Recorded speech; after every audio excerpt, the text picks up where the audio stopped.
Good morning everyone, indoor আউটডোরের একটি নতুন ব্লগে আপনাদের সকলকে স্বাগত। আমি সুমি, আমি আবারও হাজির হয়ে গিয়েছি একটি নতুন ব্লগ নিয়ে আপনাদের কাছে। আজকে আমরা যাচ্ছি আমাদের বাইক কেনার পর, মানে অর্ণব জবের থেকে রয়্যাল এনফিল্ড কিনেছে, তবে থেকেই ওর একটা স্বপ্ন ছিল যে ও বাইক নিয়ে দূরে কোথাও ট্রিপে যাবে, কিন্তু স্বর্ণাভ খুব ছোট থাকার জন্য আমাদের একদমই এটা পসিবল হয়ে উঠছিল না। কিন্তু এই যে শীতের মরশুম পড়েছে আর আমাদের ঘুরতে যাওয়ার জন্য মন একদম ব্যাকুল হয়ে উঠেছে, তাই আর কি করব, কর্তা গিন্নি দুজনে নিয়ে একদম পুচকেটাকে নিয়ে বেরিয়ে পড়লাম। আর দেখো স্বর্ণাভ একদম ঘুমিয়ে পড়েছে।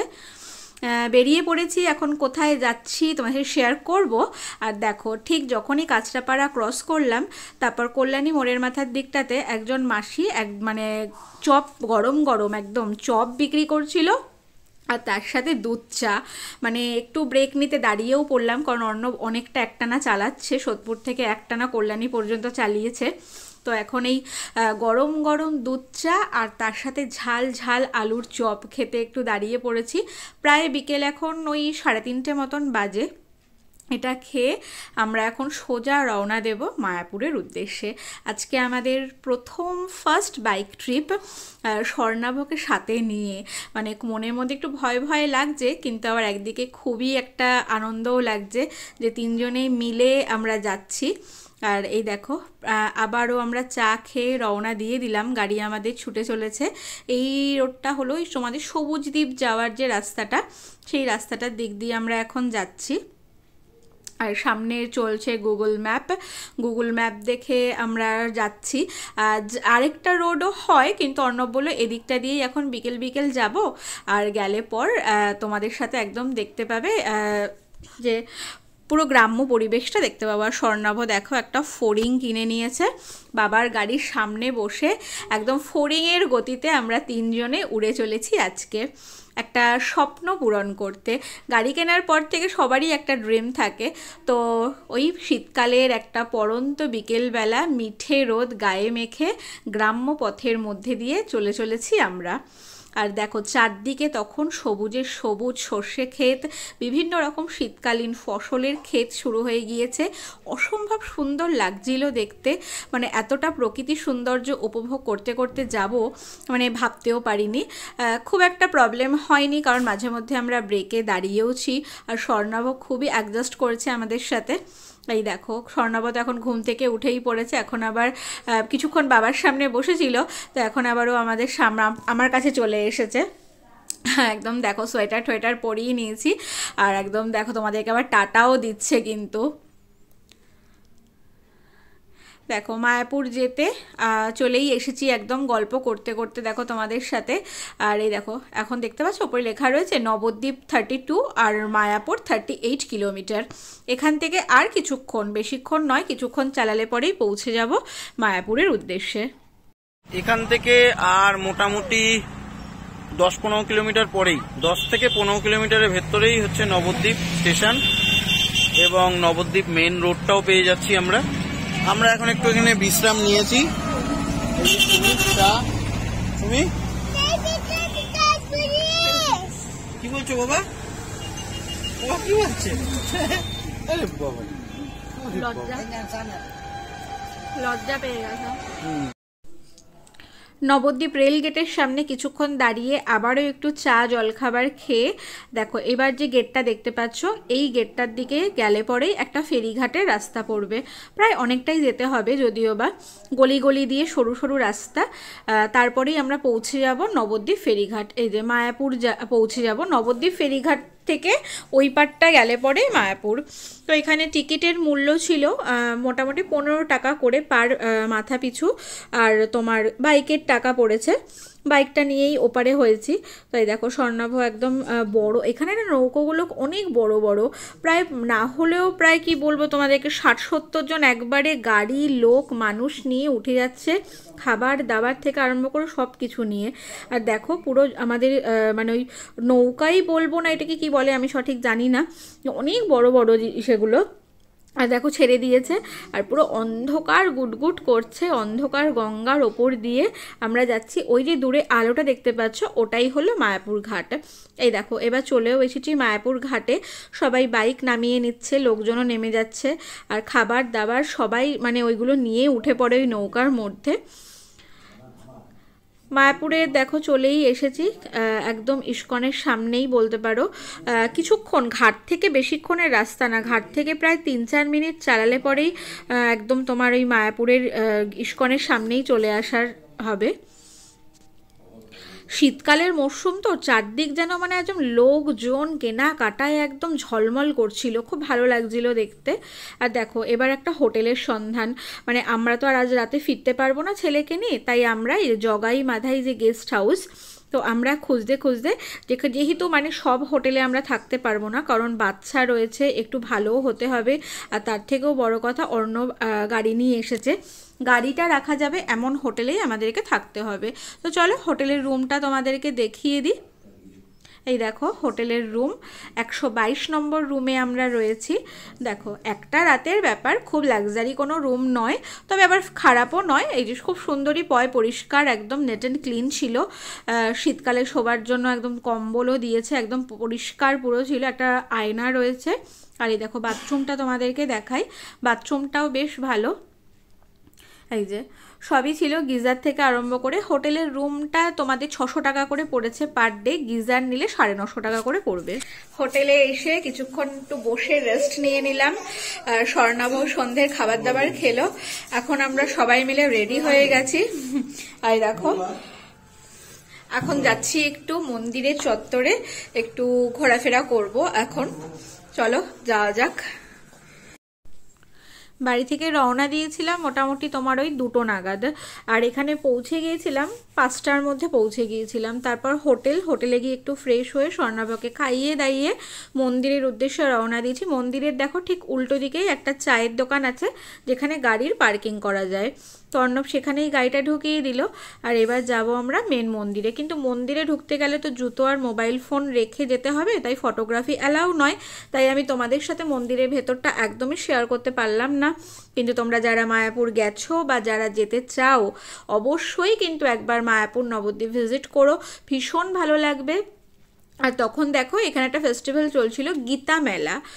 তো আমরা সেখানে একটুখানি মন্দিরের ভেতরটা ঘুরলাম, ঘুরে কিছুক্ষণ তারপর ওখান থেকে অর্ণব মন্দিরের দর্শন করলো রাধাকৃষ্ণকে। তারপর সেখান থেকে আমরা গীতা মেলায় চলে আসলাম। গীতা মেলার ভেতরটা কিন্তু খুব সুন্দর করে মডেল দিয়ে সাজানো ছিল, দেখো মডেলগুলো খুব ভালো লাগবে।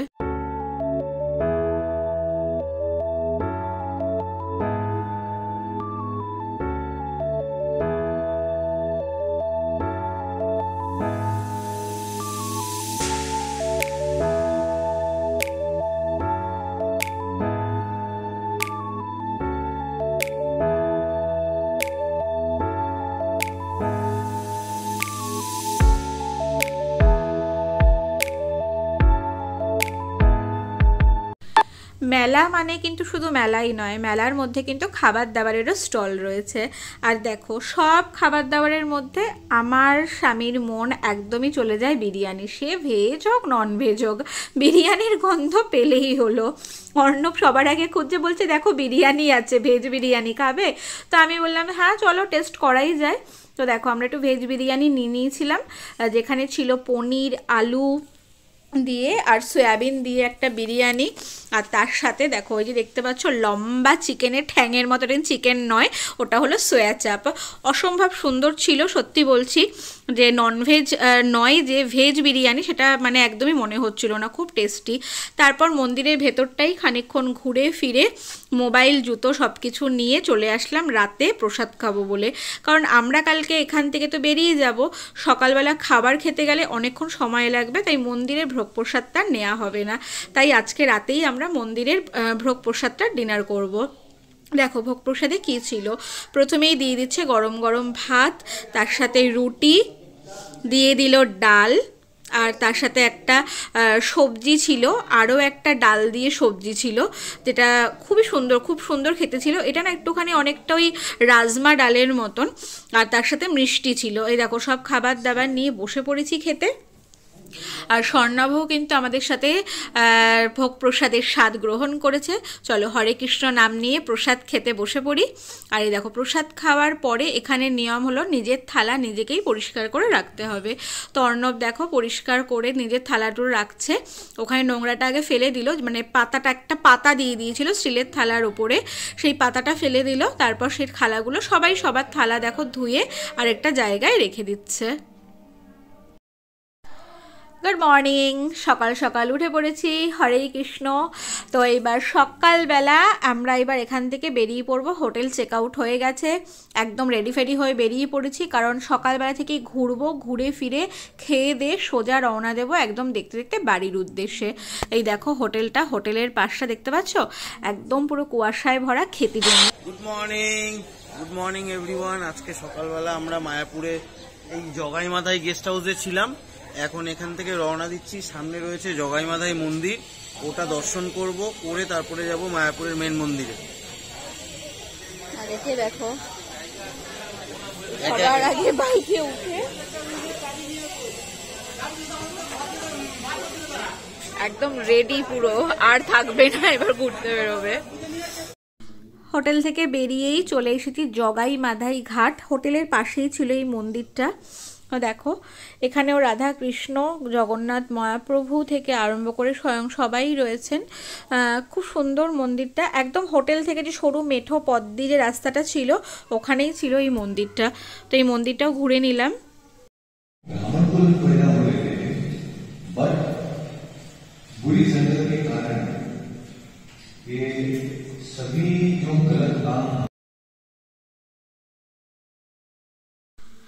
সকাল সকাল পেয়ে গেছে প্রচণ্ড খিদে।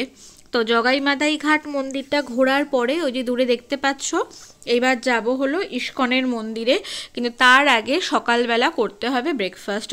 তো চলে এসেছি এই নিরামিষ, এখানে বলতে পারো সব হোটেলে নিরামিষ। এখানে একটা হোটেলে সকাল সকাল ব্রেকফাস্ট করব গরম গরম লুচি আর তার সাথে ঘুগনি দিয়ে। সকাল সকাল ইস্কনের গেটে হরে কৃষ্ণ বলছি, হরে কৃষ্ণ হরে কৃষ্ণ। চলো ভেতরে যাওয়া যাক। চলে এসেছি দেখো মন্দিরের ভেতরে। এই মন্দিরটা কিন্তু নতুন মন্দির, যেখানে তুমি দেখতে পাচ্ছ মানে বাইরের দিকটা কাজ হচ্ছে। বলেছিল যে 2023 সালে ওপেন হয়ে যাবে, কিন্তু করোনার জন্য এই মন্দিরটাতে এখনও কাজ চলছে। আসলে করোনা আমাদেরকে অনেকটা পিছিয়ে দিয়েছে।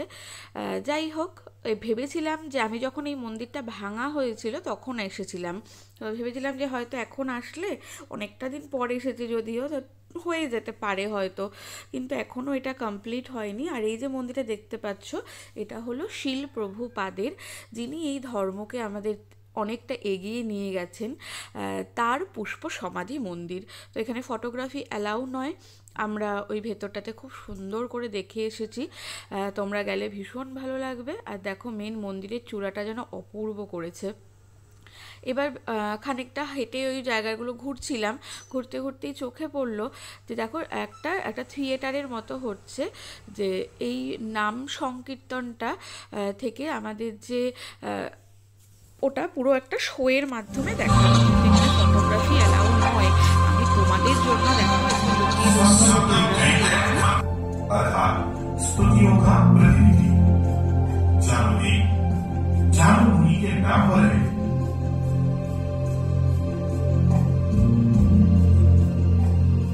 हृदय में अवतरित भगवान की पूजा करते हुए श्री जानु मुनि यहाँ पर अत्यंत आनंद से रहते थे। মায়াপুরের ফুলডোমে থিয়েটার দেখে মনটা খুব ভরে গেল, ভীষণ ভালো লাগছিল। তারপর সেখান থেকে বেরিয়ে গোশালা আমাদের দর্শন করার জায়গা। টোটোর ভাড়া, টোটো তোমরা মন্দিরের ভেতরেই পেয়ে যাবে, ওই 10 টাকা 20 টাকা মতন করে টোটো নেয়। তো আমরা ওখান থেকে টোটোয় উঠলাম, কারণ অনেকটা রাস্তা হেঁটে যেতে ভালো লাগছিল না। সোজা চলে এসেছি গোশালাতে, এখানের গরুগুলোকে ছেলেকে দেখাবো বলে। এতটা সুন্দর, দেখো কত বড় বড় গরু রয়েছে। আর স্বর্ণাভর তো কোনো ভয়ই নেই, স্বর্ণাভর প্রতিটা গরুকে হাত দিয়ে ধরে আদর করেছে।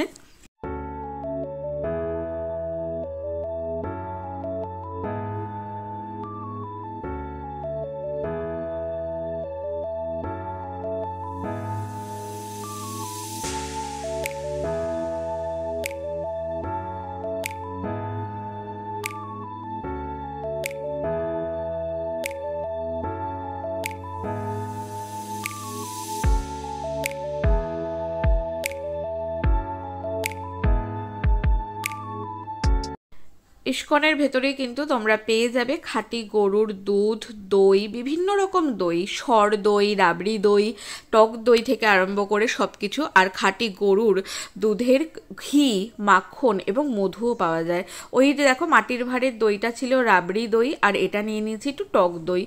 অসম্ভব সুন্দর খেতে দুটো দই। আর স্বর্ণাবত দই খুব ভালোবাসে, মানে শুধু দই নয়, মিষ্টি জিনিসটাই খুব ভালোবাসে। তাই দেখো দই ভীষণ ভালো এনজয় করেছে। আর দই ঠই খেয়ে এবার অলরেডি মোটামুটি তোমার ওই 12:30 মতন বাজে। এখন আমরা এখান থেকে বেরিয়ে পড়বো। তাই আবারও টোটো ধরে নিয়েছি, একদম ইস্কনের ভেতর থেকে আমাদেরকে গেট পর্যন্ত ছেড়ে দেবে। টোটো করে আমরা একদম দেখো ইস্কনের গেটের সামনে পৌঁছে গেছি। এই দেখো আমার ছেলে তখনও তিলক কেটে রয়েছে। আর ইস্কনের এই দিকটা হলো কার পার্কিংয়ের জায়গা, যারা তোমরা গাড়ি নিয়ে আসবে। আর দেখো তারপর সোজা অর্ণব গাড়ি চালানো শুরু করেছে। একদম কৃষ্ণনগর মাদার্স হাটে এসে পৌঁছেছি। কারণ আমরা মানে মনে মনে ডিসাইড করেই গিয়েছিলাম যে যাব আমরা একদিক দিয়ে, ফিরবো আমরা আরেক দিক দিয়ে। এই যে মাদার্স হাটে চলে এসেছি।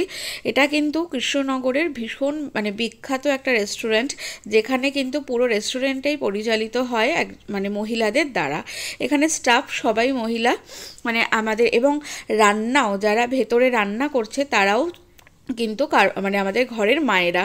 আর এই যে দেখতে পাচ্ছ যন্ত্রচালিত রোবট, এটা আমার মনে হয় যে প্রথম কোনো রেস্টুরেন্ট আমি ভিজিট করলাম, আমি জানি না কলকাতা অঞ্চলে আছে কি না, যে রোবট খাদ্য খাবার নিয়ে সবার টেবিলে পৌঁছে দিচ্ছে। আর রেস্টুরেন্টের এক একটা জায়গা এক এক রকম করে সাজানো। আমরা যেখানে সিট পেয়েছিলাম সেই জায়গাটা এরকম সুইমিং পুলের মতন করে মাছ টাছ ছাড়া ছিল। আর দেখো যেহেতু দুপুরবেলা আমরা কিন্তু থালি নিয়ে নিয়েছি। অসম্ভব সুন্দর মায়েদের হাতের রান্না। এখানে থালিতে ছিল তোমার অনেক রকম খাবার। নিয়েছিলাম চিকেন থালি দুটো, আর একটু মাছ ভাজা, যেটা স্বর্ণাভ খাবে ভাত দিয়ে। এত সুন্দর লাগছিল ভেতরের অ্যাম্বিয়েন্সটা। আর এই দেখো রোবট, একটা রোবট চলে যাচ্ছে রেস্টুরেন্টের ভেতর থেকে, মানে কিচেন থেকে খাবার নিয়ে আসছে, আবার কেউ খাবার দিয়ে আবার সোজা চলে যাচ্ছে কিচেনের উদ্দেশ্যে। কি সুন্দর রোবট সবাইকে জায়গা করে দিচ্ছে, ও আবার দাঁড়িয়েও পড়ছে। মানে এত সুন্দর একটা মানে জায়গা, মানে না গেলে মানে বোঝাতে পারবো না। মানে আর দেখো আমার ছেলে তো রোবট দেখে ভীষণ খুশি হচ্ছে, রোবটের পেছনে পেছনে দৌড়াচ্ছিল। আর এখানে স্টাফদের ব্যবহারও ভীষণ ভালো, তারা ভীষণ আন্তরিক, যেহেতু সকলেই আমাদের ঘরের মায়ের মতো। খাওয়া দাওয়া শেষ, খাওয়া দাওয়ার কোয়ালিটি ভীষণ ভালো ছিল। এক পরন্ত বিকেলবেলায় মিঠে রোদ মেখে শুরু করেছিলাম যাত্রা। আর আবারও চলে যাচ্ছি, একটু দাঁড়িয়ে পড়েছি। এখন মোটামুটি কিন্তু গাড়ি চালাতে চালাতে অর্ণব ইচ্ছাপুরের কাছাকাছি চলে এসেছে, তাই একটু রেস্ট নিতে দাঁড়িয়েছি। আর স্বর্ণাভ দেখো প্রতিবারের মতনই গাড়িতে উঠলে ঘুমিয়ে পড়ে, ও একদম ঘুমিয়ে পড়েছে। আর এবার আমরা আর কিছুক্ষণ গেলে পরেই দেখো বাড়িতে পৌঁছে যাব, কারণ ইছাপুর থেকে সোদপুরের দূরত্ব খুব একটা বেশি নয়। তো চলো, আজকের ব্লগে যদি কিছু ভালো লেগে থাকে তাহলে অবশ্যই লাইক করো, কমেন্ট করো, আর আমার পাশে থেকো, আমাদেরকে ভালোবাসা দিও আরও এগিয়ে যাওয়ার জন্য। আর তোমরা সকলে ভালো থেকো, সুস্থ থেকো। বেশ দুটো দিন আনন্দে খুব সুন্দর কেটেছে। বাকি জানি না আবারও কখনো বাইক ট্রিপে যাবো কি না। তো পাশে থেকো তোমরা। Bye bye, tata.